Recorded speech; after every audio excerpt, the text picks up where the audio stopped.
This week on Full Credit to the Noise, brought to you by Parcel Protect. Lando seals the F1 world title. The Bathurst 12 Hour returns to some good health. And the Supercars final series gets some adjustments. Welcome to Full Credit to the Noise.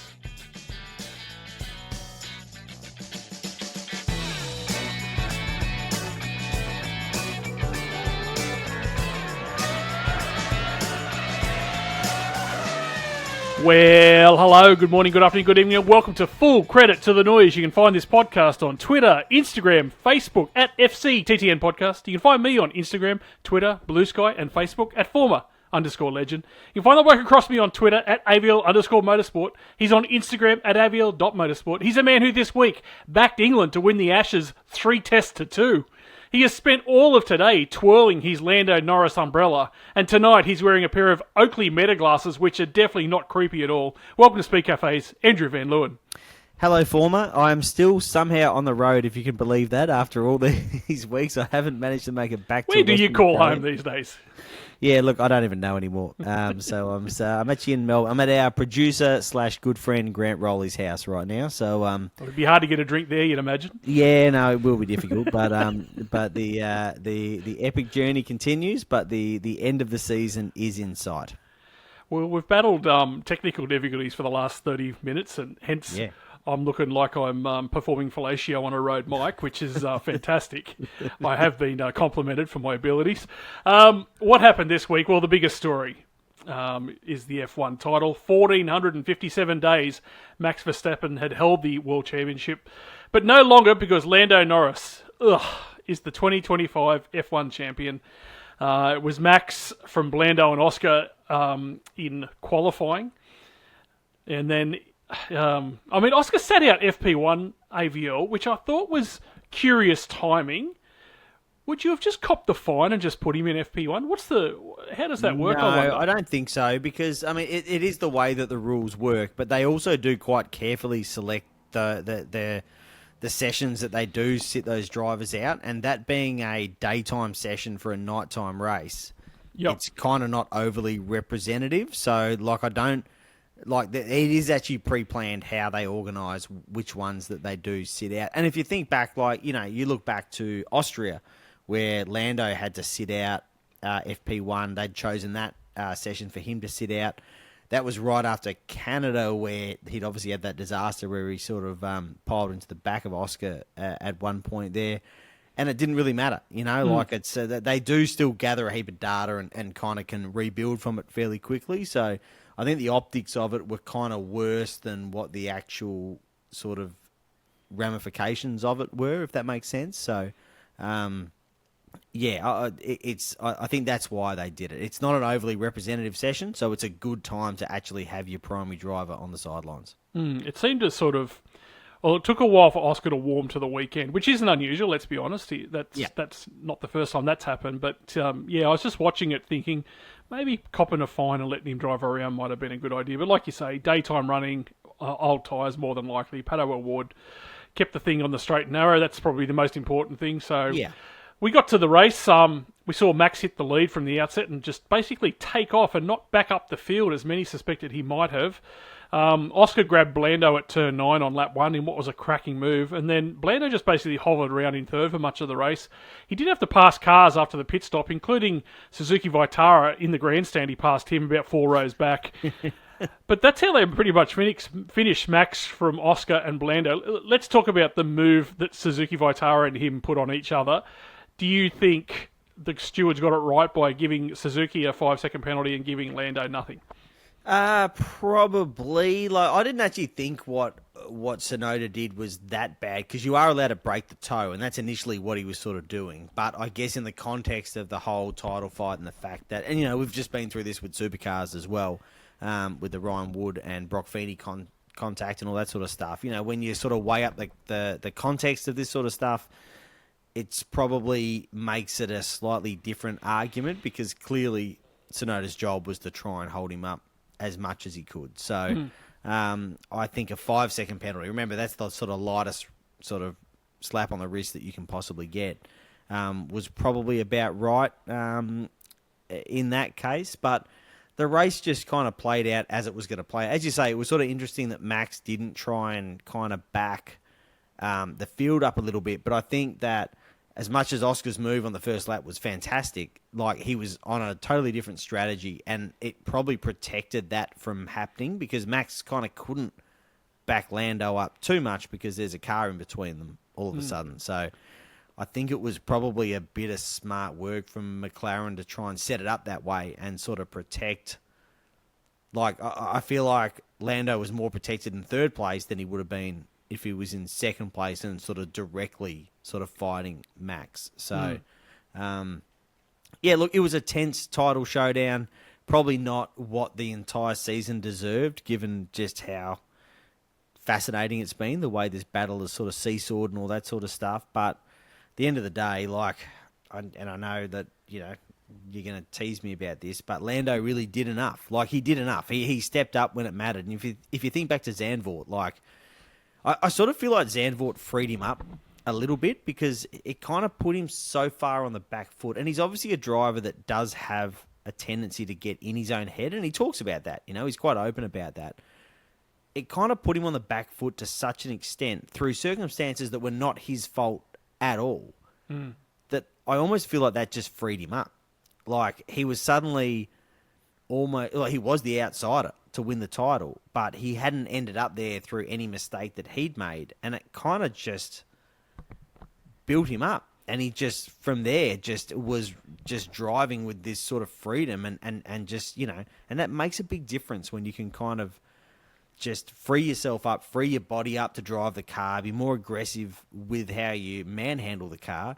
And it just really worked for him. And for whatever you want to say, he really did put in a superb run home and aided by the fact that I think probably the pressure of the whole thing did get to Oscar a little bit. And remember, this is his third season in F1. So that's actually an entirely acceptable thing to happen. But yeah, he did put in a superb run to win that championship. Yeah, it's pretty much, it's funny you say that because when you put it the shoe on the other foot too, like you say, it freed up Lando. Maybe it tightened up Oscar at the same time. You know? I think so. I genuinely think so. Which is a shame. Do you agree that the Ashes makes up for Lando, or do you think we're still owed one by the way that McLaren have treated Oscar this year? Oh no, the Ashes is pretty funny. I reckon it's doing a pretty pretty good job of doing a pretty good job of making up for it. To be honest, yeah, it's been good fun. Yeah, look, well done to Max, because he was 1,000 million miles away only, you know, probably a dozen races ago, and yet here he was on the last day and only just missed defending his title.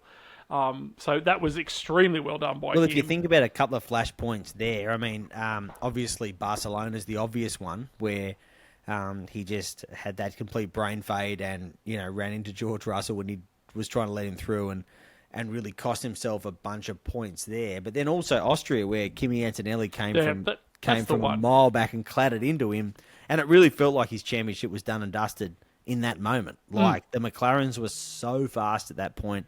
Max doesn't score, and you think the whole thing's over. So, Max got quite cranky at a journalist for actually asking him about the Barcelona thing in his in the post race press conference in Abu Dhabi, where he sort of. I thought it was a reasonable question, AVL, and I like. It's Max. A pretty reasonable question, definitely. But championships are never made on those one little moments, because you could look back to the fact that, you know, like Lando managed to somehow half keep the car on the road at Albert Park, and Oscar didn't, and dropped a bunch of points there as well, you know. But it's championships just don't quite work in that exact way. There's never any one moment that really makes the difference, unless it's the last event. Except Monza. Everything else is just sort of posturing to get to that point. So, but the fact that that Max kind of says, oh, well, he was trying to say it doesn't matter. It clearly did, because he was literally having a fight with a journalist in a press conference about it. So it clearly struck a nerve somewhere. But for all that sort of stuff, you know, I think it kind of,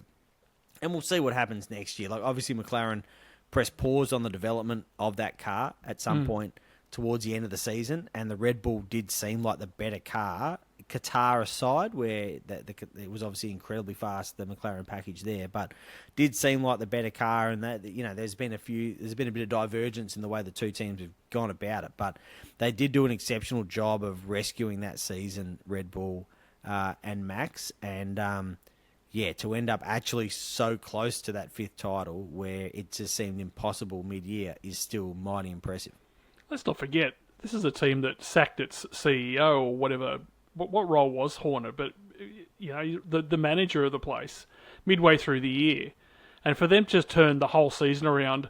Laura Meckes has done a fantastic job. Clearly, he has. Yeah, he seems like a man that people like to work for. So yeah, and I think he's obviously just has an entirely different approach. He has an engineering-led approach. He doesn't seem at all interested in any of the drama, which is what Christian Horner loved. And what else did he love? Yeah, not necessarily for better or for worse. That was kind of the showmanship of putting that team in the spotlight. Remembering it's owned by an energy drinks company, it is a marketing exercise at the end of the day. So there were some benefits that came from his approach, but this actual engineering and motor racing led approach has certainly revived that team. And now we head into a new season and this new relationship with Ford and Red Bull powertrains and all that sort of stuff. It will be very interesting to see how that all plays out. Yeah. Let's go to the Shift Cup, because there is a little bit of news blowing around at the back end of the year. 4, 3, 2, 1. And Liam Lawson says he's looking forward to building on the second half momentum of his 2025 season as he prepares for his second full year with Racing Bulls in 2026. Earlier in the week, he was confirmed at Racing Bulls for another season, with British rookie Arvid Lindblad joining him, while Isaac Hadjar moves up to Red Bull, to the seat of death. Mm-hmm. I've heard different things about this Arvid Lindblad. I feel like this is a good opportunity for Liam. I think so. I think Arvid's pretty fast, but he also got beaten at the New Zealand Grand Prix by Will Brown at the start of the year and got out-qualified for pole by Brock Feeney, who had never driven an open wheeler in his life. But I think that actually is more of a statement about how good the Supercars guys are than any sort of comment on Lindblad's ability. He's clearly very good, and Red Bull see a big future for him. But at the end of the day, Liam's done well to rescue his career, because he fundamentally got fired after two rounds of the F1 season this year. And it all could have come crashing down really fast, and he's done really well to arrest any slide that was going on there. And to be honest, even when he went back to RB, he didn't exactly set the world alight immediately. No. It took him a while to sort of stabilise, and he did that, and he was patient, and suddenly he has established himself as someone that Red Bull sees worthy of being on the Formula One grid, which is a fairly impressive thing. So the challenge is whatever happens next, And again, there's just so many question marks over everything for next year because of these new regulations and new cars, and who are they going to suit, and how's it all going to play out. But yeah, I think Liam's done a great job this year of reviving a career that could so easily have just been decimated by what was an incredibly difficult start. Supercars is set to make a few small tweaks to its final series regulations following the inaugural running of the controversial championship format. The most notable change tabled by Supercars focuses on the bonus point structure, with a bigger spread to be applied ahead of the grand final. Amid the points resets that take place after Bathurst and each finals round, bonus points are awarded based on the standings. This year, only 50 bonus points were given to the leader after Sandown to take to the grand final, with 30 for second, 15 for third, and none for fourth. Supercars plans to up that to 150, 120, 96 and 78 for next year, which is in line with the bonuses award after Bathurst and the Gold Coast. I tell you what, I've had 98 different messages on Instagram alone with different suggestions, and there's been some decent ones too. Yeah, I mean, I guess tweaks were just inevitable, right? It was the first go at it. It was very unlikely to be perfect at the very first go. I still think Supercars did a great job with the format. I think compared to the kind of dumpster fire that NASCAR has, it was a very good first go at implementing a sort of finals series.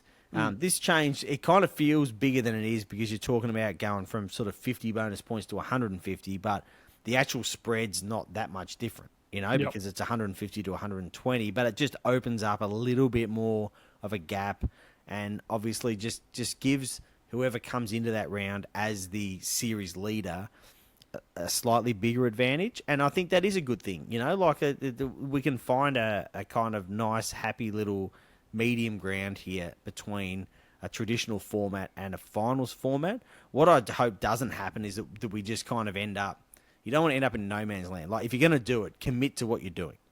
I agree. Like it's really easy to sort of, if you end up in a situation where the leader of the championship walks into Adelaide not needing to do all that much to win the championship, well, then that's kind of what we already had. So, let's not go too far down that path. But I think this is obviously a tweak worth making, because you do still want to reward, consistency across the year and all that sort of stuff. But we can't forget that the whole point of this is that we do have days like Sunday in Adelaide. Like, that is actually the point of it, So, little tweaks are good. They were going to be inevitable.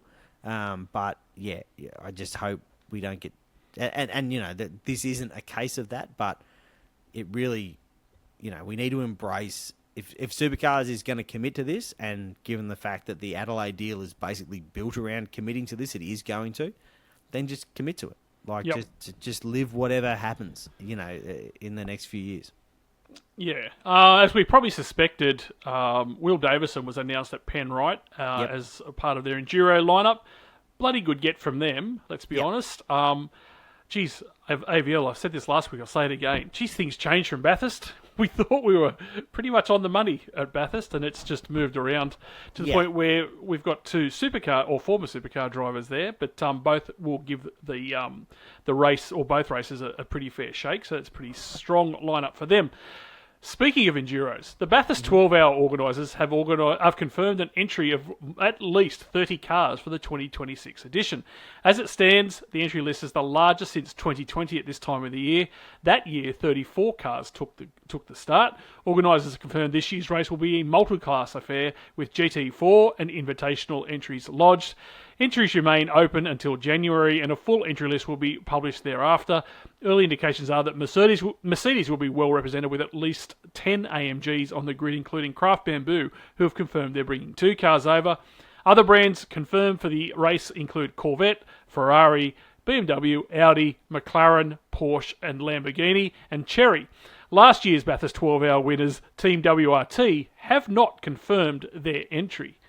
Things are looking up for the 12-hour, which is obviously good news. I love it. And I know you do. I know this is actually your favourite event, isn't it? It is. Like, you love it so much. Better if it was 24, but we'll take 12. It's and I think there's a bit more to come on the manufacturer front there. That's all I'll say. We just finished. I'm in Melbourne because we just finished wrapping up our summer grill filming, and we did speak to a fairly prominent person from a fairly prominent manufacturer, and there were no confirmations of anything but a fairly wry smile when asked about the 12-hour next year. So I think there's saying that me ducking out to Liverpool could be on again. Is that what you're saying? I'm just saying I think there's going to be some fun stuff going on at the 12-hour next year. So. Speaking of new additions to the GT3 grid, maybe this year, but Toyota's long-awaited entry into GT3 racing will soon end, or the drought will soon end, thanks to the all-new platform based on the GR GT road car. The GR GT3 is powered by a 4-litre twin-turbo V8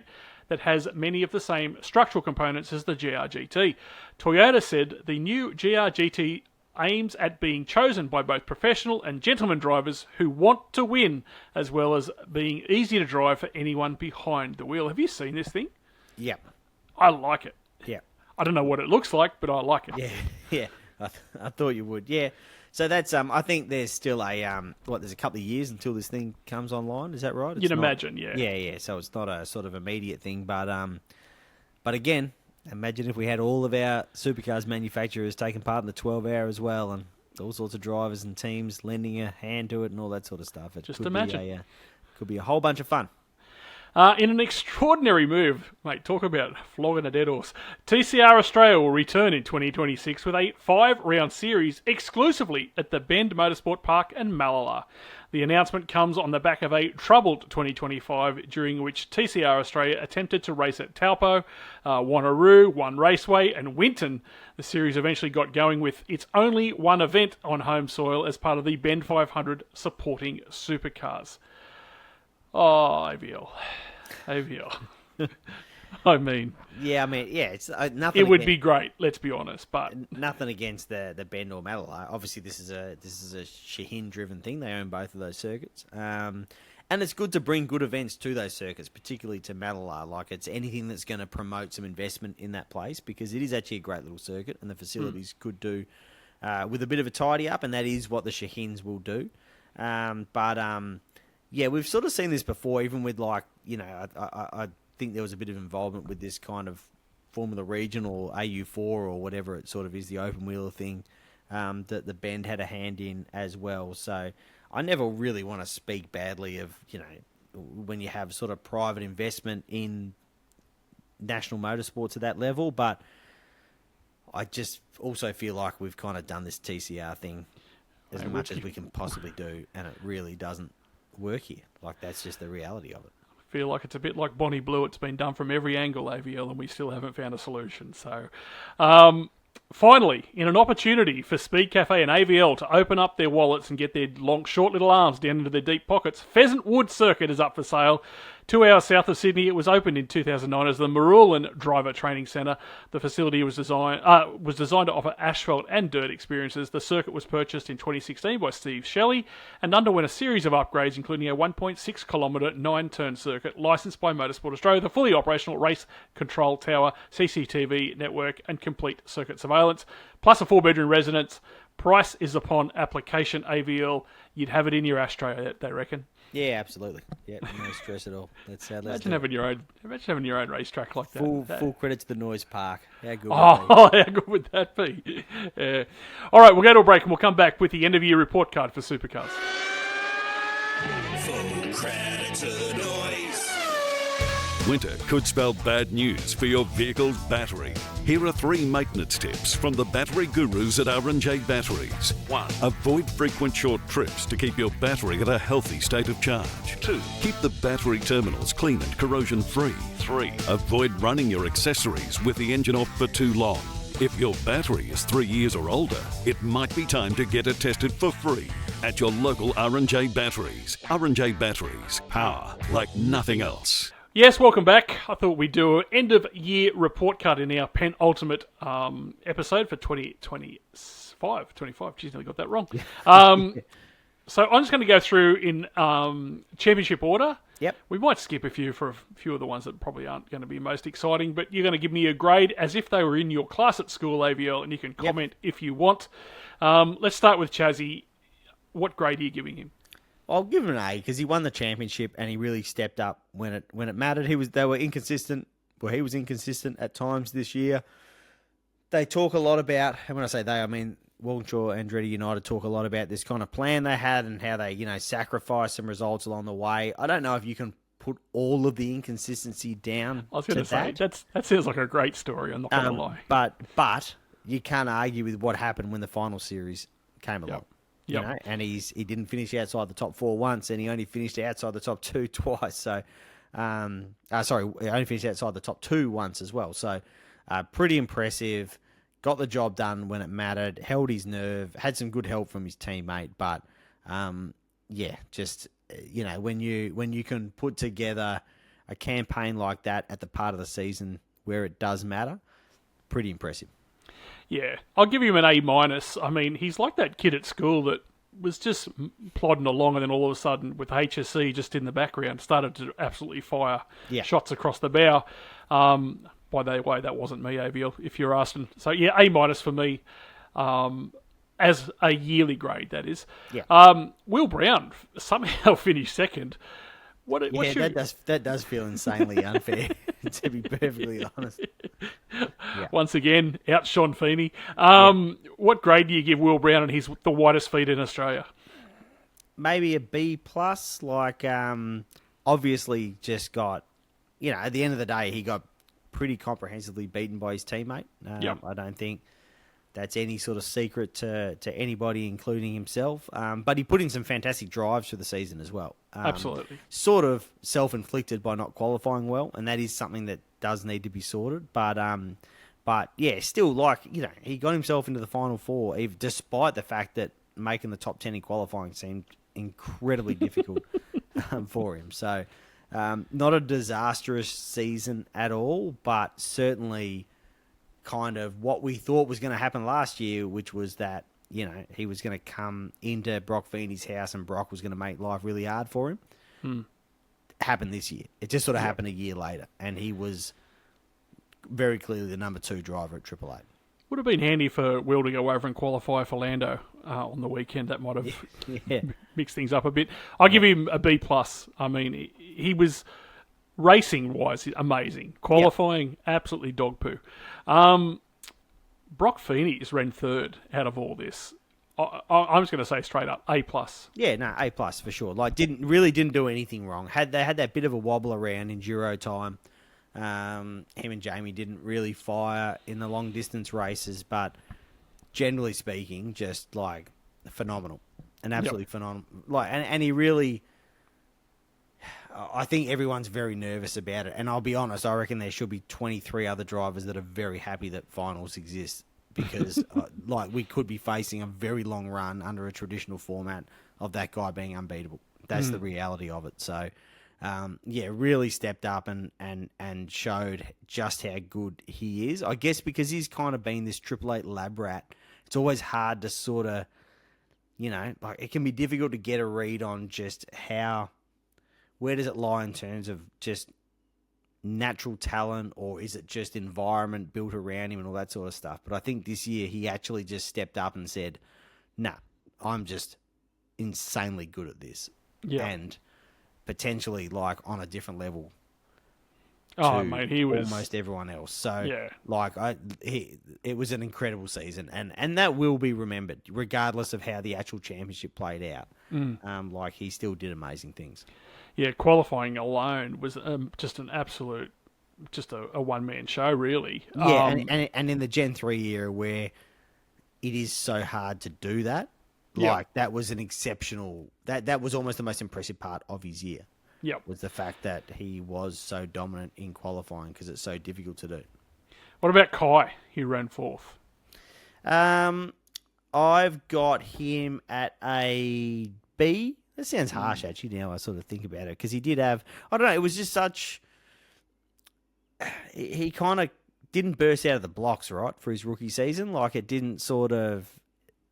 necessarily at the start you didn't go, wow, this is super impressive, but then for the second half of the year it was just absolutely insane what he was managed to achieve, and how hard he was able to run Matty Payne, and then the maturity that he showed through the finals campaign to get through to that Final Four. So I think if you're grading it as a rookie season, it was an absolute A+.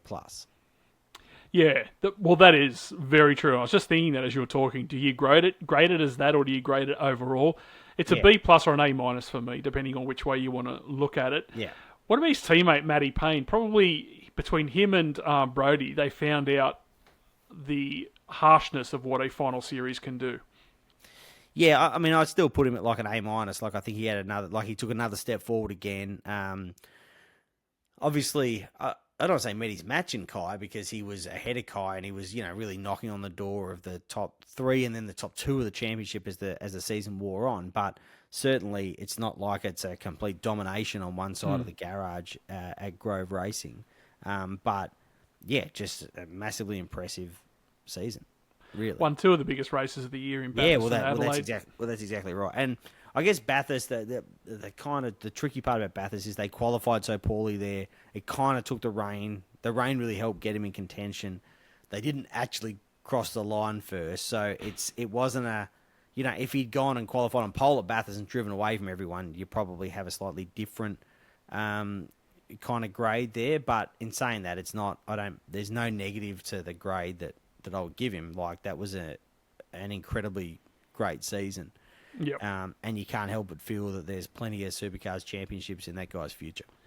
I've got him as an A-, same as I've put him as Chaz. I think there's years with stellar, but you're just comparing him to Feeney when you look at what an A+ should look like. Cam Waters is an interesting one. Started like an absolute house on fire, but stopped equally as quick. What do you got him as? I've got him as a B. I mean, obviously, yes, after SMP, we were like, who's going to stop this bloke? Like, absolutely nobody is going to get near him. Yeah. And then that's absolutely just not how the season played out. But it also, because they weren't winning, and I'll jump ahead a little bit. I've got both tick for drivers at the same grade. Because they weren't sort of winning, it kind of felt like they weren't performing, but they were still got 2 cars into finals, even in what was a kind of lean season. So, again, there was clearly some sort of plan or approach going on there. I think it's easy to sort of say, well, the season went off the boil and it was absolutely no good. And then, obviously, it just really fell apart in the finals. They just didn't execute there at all. But the fact that they kind of, in a lean year, got 2 cars through 2 finals, I think is still... There's something to be impressed about from that. I've got Cam at a B- and then Thomas as a C+. I just feel like he's got to start winning, AVL. Thomas? He has to start winning. Yes, I do think that it's a good ride, let's be honest, and the results just don't equate to what, one, his ability is, and two, what the car's potential is. I think I would be harsher on Thomas if Cam had won 11 races this year. Yeah. You know what I mean? Like, I just that team just wasn't really in the window to be doing that. So, I would have if Cam had gone on with the season and won a bunch of races and gone deep into finals and been there in Adelaide, and Thomas still hadn't won a race, I would be harsher on him. But I do think that there obviously just wasn't the car speed to be challenging right at the front there. What about Anton in 8th? I've given him a B, which it could be a B+ as well. Like, he had a good year. Like, he integrated well into that Team 18 setup. He was clearly the number 1 driver in a team that has David Reynolds in it. And David Reynolds is a pretty good race car driver who's won a fair bit along the way. So to sort of go in there and establish himself as the number 1 there is, I think, a fairly impressive performance. And it's sort of hard to judge because it really did take the team only really started to come on strong from sort of midway through the season, you know? Like, they were solid. Like, he was top 10 all the time through the first part of the season. But if they can continue to grow and they can kind of leverage this factory Chevy status and that sort of stuff, there is the opportunity for him to do more next year, I think. Yeah, I've got him as a B+, I thought. And the longer the season went on, the better he got. What about Brody? I mean, first year at DJR, a couple of races, he had a couple of wins and was threatening in a few others, but finished down in 9th, which is actually a bit of a shock to me, I'm not going to lie. Yeah, I'd go a B+, only because I think there's an expectation around Brody that's just different to a lot of other drivers in the field, because we know how good that he is, and he showed that at times this year. But he's obviously got a big job on his hands at the moment because he really has taken a leadership role within DJR, within the wider Ford kind of supercars fraternity in terms of the kind of politicking he does on the parity front and all that sort of stuff. So I think that, you know, it's sort of understandable that it wasn't just a walk out there and get everything done. I still think that if he got through the Gold Coast, it could have been... There's a lot of what-ifs there in terms of the finals campaign, but at the end of the day, it was his mistake that knocked him out. So the grade's got to take a hit there at some point as well. It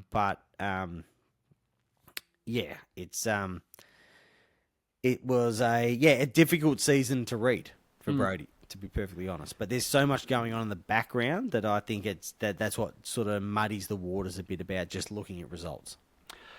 What about, I've given the B+ too for Brody. For Ryan Wood, I think that's the best 10th I've ever seen in my life. I give him an A.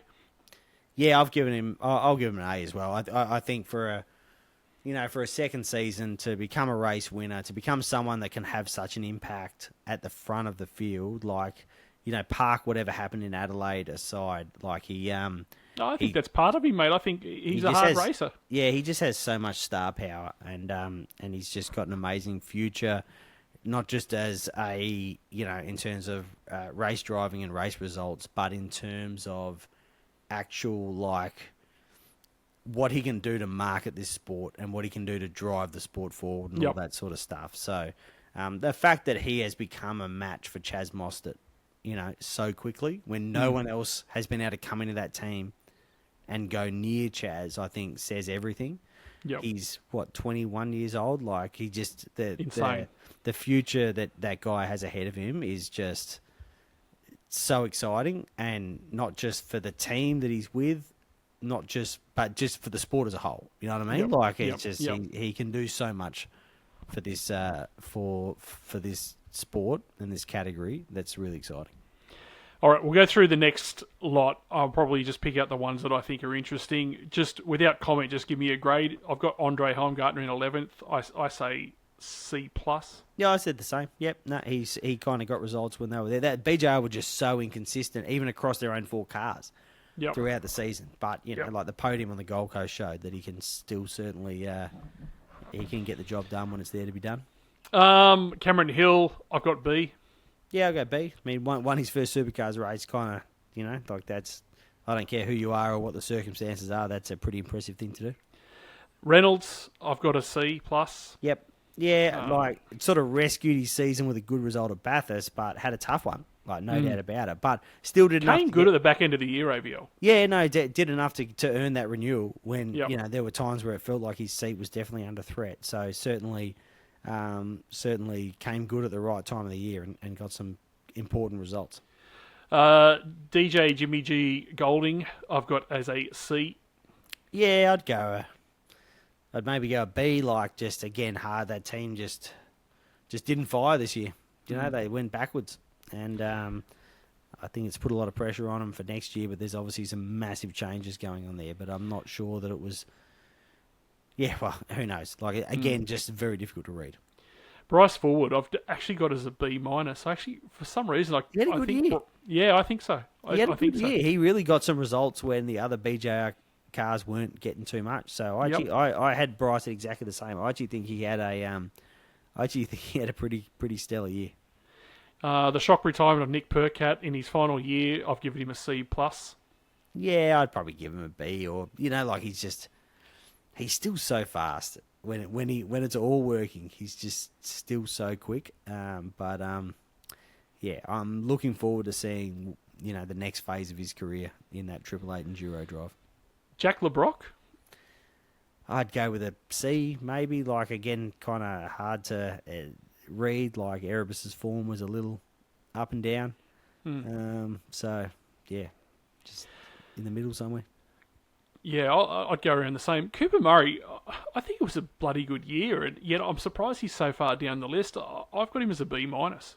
Yeah, I think I'd probably be around the same. Like obviously, big result at Bathurst. Made a big difference, but could have won. AVL. It was his rookie season as well. Yeah, and I think through circumstance, he probably ended up having his rookie season a year earlier than would have been absolutely ideal. But he has kind of, if you look at some of the mistakes at the start of the year, it did all sort of get ironed out, and he really did look very impressive. Like I think he has the X factor. I think he's an exceptionally good race car driver that, again, has a very long future in the sport. Another guy on the way out's James Courtney. I've got him as I thought it was a pretty decent season as a C+. Yeah, still does an amazing job. Yep. I think still. You got to remember that, and we'll talk about Will Davison next. Like, these are guys that were absolute A grade. Like, at one point on their way to Formula One race car drivers, right? Like, so even once they get a bit older and that sort of stuff, they don't just completely forget how the whole thing works. And there were times this year, if you look at the fact that I think Aaron Cameron's a really exciting talent, and JC still could beat him more often than not. Because the guy is exceptionally good. Will Davison, I don't want to talk badly. C-. Yeah, look, I think it was just a middle of the road season for Will. It's obviously I think there are factors in that team environment there that are just difficult to deal with as they go through this sort of rebuilding phase. And it's kind of just, it's at the end of the day, Brodie's really building this team around him. And it can be difficult to kind of yeah, like it's. I think there's just more going on there than we saw. We look at all the changes there, and all that sort of stuff, and I think that it's. I think the switch that Will's going to go through now and going to Grove Racing and getting in a good, healthy environment as an enduro driver is going to be a good thing, and we'll see the best of Will Davison. Well, he did it once before with the monster car and Sean. So, Macaulay Jones. He had an okay season. Like he had some good results every and there. Yeah, like again, like just so difficult to get a read on. On that team, they had their good days. You know, he's popped up in the top 10 a few times. Like I think that's. I think it was a fairly decent campaign from Macca. Well, I'm a bit like you about Aaron Cameron. I think he can hold his head high. He led the the BP Grand Final. Yeah. He had some other good results. Made a couple of shootouts. I think it's a C+ for me, but I like where it's heading. I think so. Yep, and I think the fact that he earned that, contract extension with BRT says a lot. Yeah. I think that it's going to be a really nice match with Jimmy Golding next year. Like he's got a really healthy benchmark to go into that team against. But again, like to just go, these drivers just need to at some point show that they've got that X factor and do something like Camo did in Adelaide. Yep. Like exactly. He just went and did the thing, and like that takes the pressure off enormously because the team and everyone else outside of it looks at it and goes, all right, cool. Like it can happen. Like the potential is actually there. So, and again, it's really easy to say, oh, should he be out there toweling up a 40-something-year-old teammate like James Courtney week in, week out? I mean, ideally, probably, but again, James Courtney's not your average race car driver. No, that's right. He's so good. So it's much easier to say than it is to do. I think there's a bit of promise there with Camo for sure. Jackson Evans, who I'm an unashamed fan, I think he had a shocking year, really, and I actually thought he might sort of pop up around 18, 17, 16. So for 23rd, I think it's a bad year for a bloke who can drive. There's no doubt about it. So. Yeah, look, I just think it's a case of like I think he had terrible luck, and the luck is kind of made, when you're not when you're qualifying down that end of the grid and that sort of stuff. But he just had an exceptionally bad run of luck, and it's a bit like, we look at cricketers when you're having a bad run of form as a batsman, and you just every bad decision goes against you and that sort of stuff. It just sort of felt like that kind of thing for him. But the opportunity to go to WAU now and rebuild his career is there. Like it's right there. And he's a professional race car driver that will make a very healthy living doing all the GT stuff and all the other stuff he does as well. But yeah, I actually think he's really well placed now to go and rebuild his career from a Supercars perspective. And finally, Richie Stanaway. Remember him? Didn't get to finish the year out, which was a shame. Just, again, I think we all said it before, 2 years in the one place might have been a bit different for him. He never got that opportunity, and the year was just a write-off from about 3/4 of the way through the season for mine. Yeah, again, they just kind of, that team didn't have a great year, and I think that the times we've seen the best of Richie Stanaway in Supercars are few and far between, unfortunately, and I still think he is an exceptionally talented race car driver. But obviously just being put in the right environment and the right conditions to prove that to a big enough extent to kind of build a career just hasn't happened. You look back to little moments like he was starting whatever it was 4th in that race that was rained out at the Grand Prix. Like there's every chance he would have driven away from the field and won a race, and then suddenly we're having a totally different conversation about all this sort of stuff. So, but we can't pin the fact that his full-time career has kind of come to an end based on that, because he has had a number of opportunities to go out there and do all this sort of stuff. So interesting to see where he sort of shows up in an enduro sense. But still, if I was, if I ran a team, I'd be pretty keen to have a chat to him, because I reckon he can do the job, like he's proven he can do the job. He's a Bathurst 1000 winner, he's a Sandown 500 winner, so... Yeah, he'll go down as one of the great modern mysteries of supercars racing. All right, we'll go to a break and we'll come back with Rear of Grid. Full credit to the noise.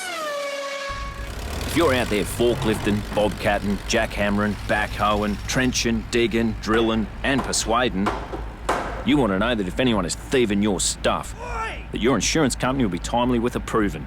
So get on to Truck Assist, the insurance to keep on earning, with cover for the machines you're hauling and your work truck too. Go to truckassist.com.au, then get back to all that persuading. Limits and exclusions apply. Consider the PDS and TMD on the Truck Assist website. Yes, welcome back to Rear of Grid. Now, before we go into the credit or shredits, don't forget the FCTTN memberships, which apparently some blokes have already said they've asked their better halves for as a Christmas gift, AVL. Not a bad idea. Yeah, great idea. Last night, the Discord was pretty busy with people just swearing at Lando and the Sky I refused to commentary. look because I assumed there was just a lot of jokes about me holding umbrellas in there, and I just You didn't go without a couple of mentions. I'm not going to lie. I just didn't want a bar of it. Yeah. All right. Just go to fcttn.com and follow the links from there. Yeah. All right, we're going to do 6 credit or shredits. I'm going to make a statement. You agree with the credit, disagree with the shredit. We'll revisit them after we're done. Number 1, the ground effects F1 cars that commenced in 2022 were the worst era of cars in the history of Formula 1. I'm going with a credit on this. Yeah, I'm the same credit. Supercars should bring in a Hilltop Hoods concert for the Saturday night of round 1 at SMP in 2026. I don't know. Credit? I'm not against it. Yep. Lando Norris will not win another F1 Drivers' Championship. Shred it. Credit. The influx of rookies to supercars in 2026 will make it harder to get cut through into the mainstream sports, with the mainstream sports fan, since there are even less big names to market the series on. Shred it. Shred it. Ferrari won't win a teams or drivers' F1 title in the next decade. Oh. Shred it. Credit. Channel 7 and Channel 9 swapped the broadcast rights of the cricket and tennis a few years back. Channel 7 were the winners of that deal. Credit. Credit, I think. All right, we'll go back. Ground effects cars, I mean, no more DRS, thank the Lord. Hopefully next year we do have something good, although the first year, I don't think we should really judge anything on. Yeah, no, definitely. It could be a ropey kind of first year, but even the drivers basically all saying, like, thank God we don't have to drive these things anymore. They're too big. Yeah, they just don't race well enough. It's not been a great year for the sport. Hilltop Hoods for the Saturday night of SMP would be fantastic. I mean, Timmy Trumpet was great. I know we can all agree on that, AVL. But I just hope they don't set the stage up out the front of the media centre like they did this year, because it was incredibly difficult to try and do work late at night when that trumpet was trumpeting. Lando will not win another F1 Drivers' Championship. I feel like that is a credit for me. Nah, well, look, who knows? What's it going to do to him? And this was an incredibly difficult championship to win. Like, he had to beat a remarkably fast teammate and a guy who's going to eventually go down as one of the absolute best Formula One drivers in the history of the sport to get it done. So, like, I think it is actually quite an impressive feat what he's achieved this year. And it might just unlock something and make him even better. It might not. You don't know. We don't know what's going to happen with the new regulations, so we really have no idea. But I don't know that he's necessarily, like, the fact that he did, the way he ramped it up at the end of the season, I got to say, I do think that there's, like, something there that could mean he could win another championship. Don't think he's going to win 7 of them, but, like, yeah, I don't know that he's necessarily a Damon Hill style sort of one and done. The number of rookies will make it harder to get cut through in mainstream media for the sport next year in supercars. No, well, I don't really see how it's relevant, because we're not getting a bunch of cut through right. In fact, the biggest thing that's got cut through this year was finals. And that's why I think finals are so important, because we're not necessarily getting cut through with the drivers we got. So I don't know if you know, keeping James Courtney in the sport for all the what we've been saying about how good is really going to make a big difference. In fact, if you look at your Ryan Woods and guys like that, like, who knows what sort of absolute star power that we can actually unearth. And it might take some time, but that's where, again, I think the importance of the finals series can't be overlooked, because that's kind of the talking point now. until we re-establish some of these stars and build these new stars and all that sort of stuff. Ferrari won't win a teams or drivers F1 title the next decade. I said shred it because, look, like you said, change of rules, maybe things will sit in place. There's all these theories about how the Mercedes power unit's so much better, but who knows? Like, that Ferrari might be unstoppable, like, rolling into next year. You literally don't know. Like, there's no way to tell. So that's why it's a shredded, because there's just too many factors at play to really kind of make that call. So, yeah. And they've got the driver. Like, they've got the driver in Charles Leclerc to I think, lead a championship campaign if he can get the right car. Yep. That's just the question. 7 and 9 swap cricket for tennis. I think tennis actually rates pretty well, but geez, I reckon the cricket's a winner every year. Well, I reckon in Ash's year, then you're like having cricket. Yeah, even last year with India, it was a good watch. It was compulsory. They're the two big ones, aren't they? Like you could almost just give up on any other touring nation now and just have India and England coming out over and over again. It is. Yep. Summer's so much more fun when it's one of those two teams. Our letter of the week comes from David Priestley. He says, "Hey, Former, love the podcast. After yesterday's chat about the final system, I was wondering if there was a way we could reward all the wins during season. The gap between each driver and the finals could be determined by a ranking for each win. Like for every win you receive 5 points, and every pole 1 point, meaning Brock would have carried 5 times 14 wins and 1 times 19 poles. That'd be 89 points plus the bonus. I mean, I've heard that. I've heard 10 wins, 10 points for every win. I think, like you said, we don't want to change it so it basically just becomes what it was. Yeah. But you also don't want to make it 2 win and you're in. Like, I like that for the finals series itself. Yep. But you do want to make sure that, like, flash in the pan wins aren't a ticket through to kind of put you in a position to win the championship if you don't do anything else. Yep. Because, you know, like, again, there's nothing against Cam Hill, but he won a race this year. If he was automatically in finals because of that, you know, the rest of his campaign, he wasn't too far off it, but the rest of his campaign wasn't really reflective of someone that should have been right there fighting for the championship at the end of the year. As good a season as he had. So, I sort of see this as a points-based thing, not a direct win and you're in, but I actually think the way that it's structured is pretty close to the mark. Yeah, I don't mind it. Like I say, I'm sure it'll take a few little tweaks, but I don't want to get it too far away where it basically become what it was anyway. Yeah. All right, that'll about do us for this episode of Full Credit to the Noise. Don't forget you can find the show on all the socials at FCTTN Podcast, and you read AVL's excellent work at speedcafe.com where they break all the big motorsport news first. Until next time, I've been Former Legend, he's been AVL, this has been Full Credit to the Noise, and we'll see you at Winton. I will see you there. Full credit to the noise.